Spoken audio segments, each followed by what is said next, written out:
The United States has entered a new phase of the crisis in the Strait of Hormuz, and now they are beginning what could be the most critical and dangerous naval mission of the entire operation.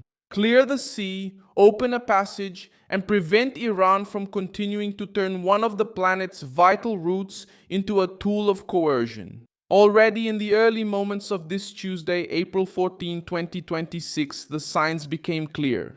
The American blockade against ships linked to Iranian ports is already in effect, while United States warships move forward to maintain a safe route in the strait. What is happening is direct and serious. After the failure of negotiations with Tehran, Washington moved to restrict traffic linked to Iran.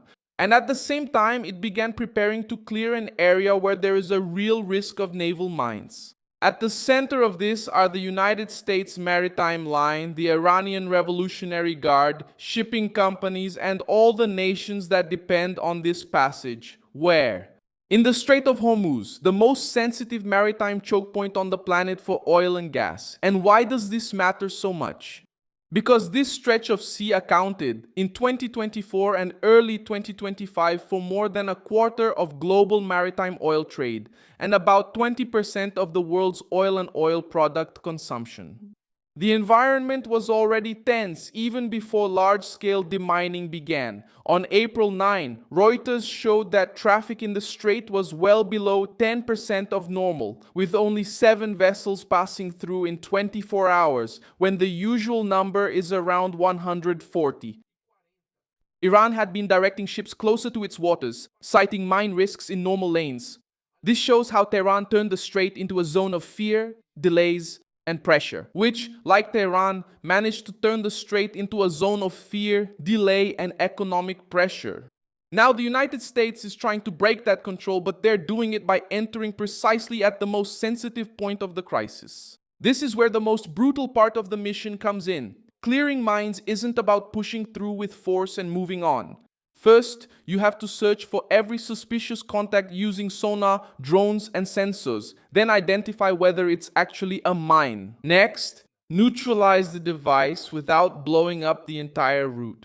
And finally, comes the most exhausting and decisive step, checking everything all over again. Because in an operation like this, it's not enough to remove part of the danger, you have to prove that the path is really clear. That's the how of the mission.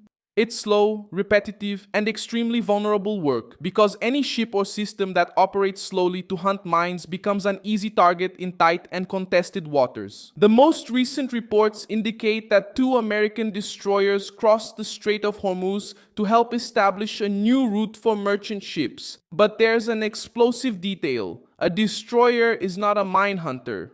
It protects, escorts, imposes presence, and helps counter the aerial threat from missiles and fast boats. The actual clearing depends on helicopters, drones, unmanned vehicles, and specialized teams. In other words, the United States is advancing, but they're advancing with a mission that requires surgical precision under maximum pressure.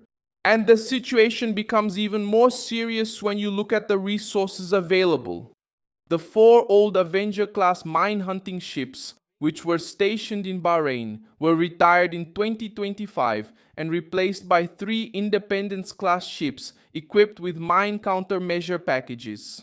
The problem is that this transition still raises doubts. Reports based on the Pentagon's testing agency's assessment indicate that it was not possible to conclusively determine the operational effectiveness of these ships with this package due to a lack of sufficient data. In addition, the MH-53E, one of the historic helicopters for this mission, is being retired and only 28 remain in operation. In other words, the mission has started, but the structure is still being debated. This is the main reason behind this escalation. The United States is not just trying to defend ships, they're trying to take away Iran's ability to control the pace of navigation. In Hormuz, the message is simple.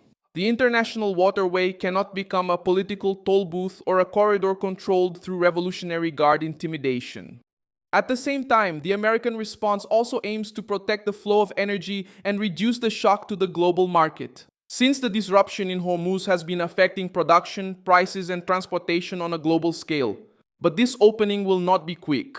Each hour of sweeping requires escort, air cover, constant surveillance, and immediate response capability, and there is obvious risk. While one force removes mines, another may try to launch new threats or use drones, missiles, and light vessels to apply pressure. That's why this isn't a completed naval mission. It's a contest of endurance, nerves, and route control. In the end, the demining of Hormuz became more than just a technical task. It became the toughest test of the United States' ability to enforce passage, sustain trade, and face a hybrid threat in one of the most strategic points in the world.